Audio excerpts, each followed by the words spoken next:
how do you handle the haters?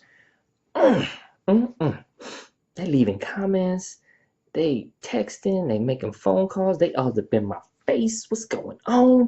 Well, I'm going to cover that in today's section so you can feel empowered. Or if you're a hater watching this, hopefully you can be less of a hater. I don't know. Anyway, stay tuned and don't go anywhere.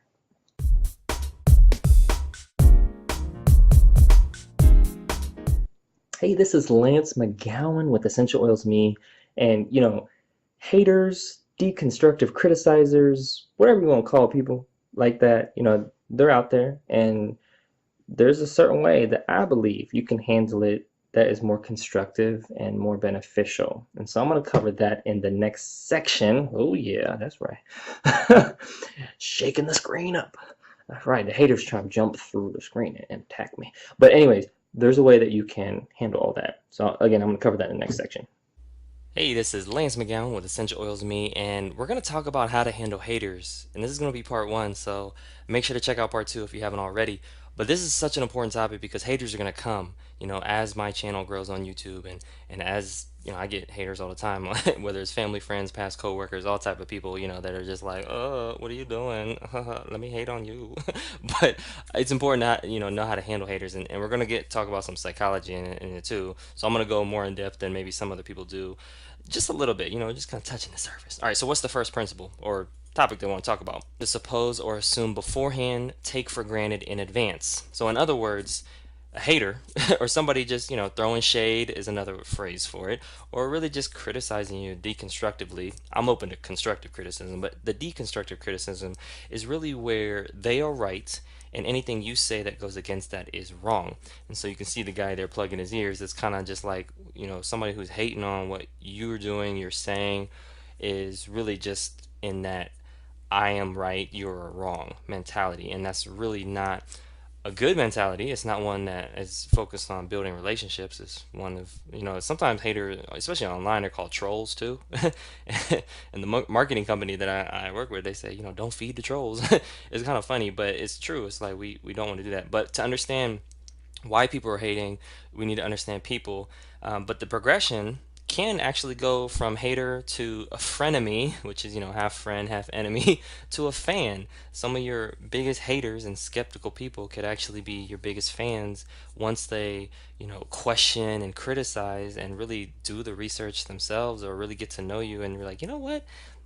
Lance is not that, off. Maybe he has some points and maybe I was being more biased and or maybe like, hey, the way that he approached it is different, so much different than every other person, that really is just trying to be right themselves. But the way that Lance said it made more sense. And you know what? I can gravitate towards that. Like that's different. I can connect with somebody like that, even though I don't agree with everything they say. And that's really the heart of it is can we still be respectful even if we disagree? That's the key. All right, now let's talk about unreasonable versus reasonable people. You can see a kid there with a trophy because this is going to be the heart of the topic right here. But unreasonable people focus on their need to be right and win. So they're very problem focused. It's like, oh, let me focus on the problem. Let me focus on what you did wrong, you did wrong, what you did wrong, or where you're wrong, whatever that is. It's so much like right versus wrong, win versus lose.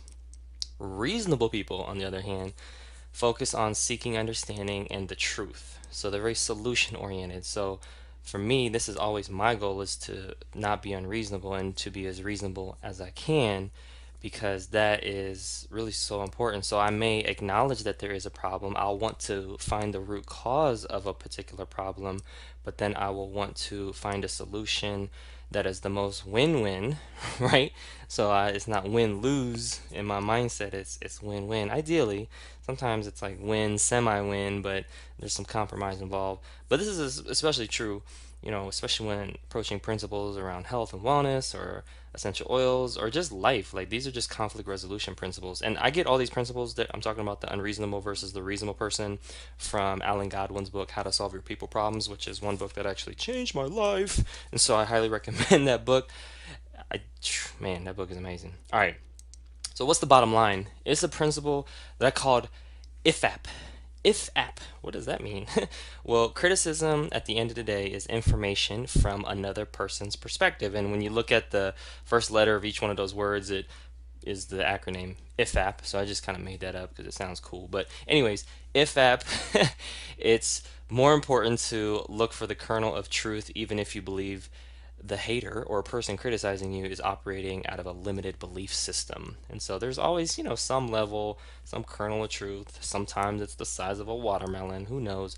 But anyways, like for me, I always try to look at what they're saying. And honestly, like when I hear somebody hating or criticizing about something that I'm doing, I'm like, you know what? I never thought of it that way. I do see your perspective on it, even if I disagree. And for me, like when it comes to even the topic of haters, like it's so important to just can like even if we disagree on something, can we still be respectful? Like that goes for anything. It's not just online stuff. I'm talking about like family members, I'm talking about coworkers, I'm talking about significant others. Like there is a way to understand somebody's perspective and disagree with them, but still have the conversation be respectful. Like no cussing, yelling, calling people out their name, all that stuff. Like that's that's not mature, right? And it really is a skill to learn how to not do that because that's our first natural inclination is to be, crazy, right? So for me, it's like, all right, how do I keep that on lock and really just respect you as a person, even if I don't see everything that that you're doing is, if I don't agree with everything. But anyways, that's how to handle haters part one. And because this topic is, I'm very passionate about it because haters are everywhere. I try not to be a hater myself. Sometimes people call it drinking haterade or all that stuff, and I try not to drink that. But I do try to look at things critically and be constructive with my criticisms and be respectful at the end of the day. But hey, make sure to check out part two, and some other next steps are to click the links in the description to learn more. I'll definitely have some other videos. I feel like one of the main things that we don't do is really look at the bigger picture.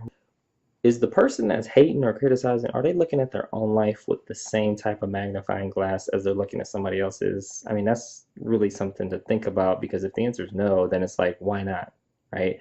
And typically the reason is because it's a lot easier to, you know, criticism is like bad breath. It's, hard to detect on myself, but would you say, your breath is stank or hot or stinky or whatever? It's easy to detect bad breath on other people, but it's hard to detect on ourselves. So I feel like, it's haters are just, they're just, it's easy to hate. It very much, I mean, I'm a hater sometimes too, and I have to like reel back myself and be like, hold on, am I looking at myself under the same magnifying glass that I'm putting them under? And if I'm not, it's like, man, by the time I think about all the things that I need to improve upon, I ain't got no time. Ain't nobody got time to talk about them, but sometimes people they just like to hear themselves talk, or they just, need to get it off their chest, and I totally get that. That's why I work out at the gym. Okay, I get that out at the gym, and whew, it's good. It's therapeutic. It's awesome. But anyways, make sure to check part two out of how to handle haters because they're always going to be there. And as whether it's family, friends, coworkers, people online, it don't matter. They're always going to be there. And if somebody is a hater and they're watching this, thank you for watching. I appreciate it. I appreciate you. Like I said in the video, it's the criticism or hate as it's just information from another person's perspective. So like, I'm still going to try to look for the kernel of the truth, even if it's a very small kernel, or if it's the size of a watermelon. I'm gonna take it all in, and just kind of, just we're gonna go from there. That's what we're gonna do.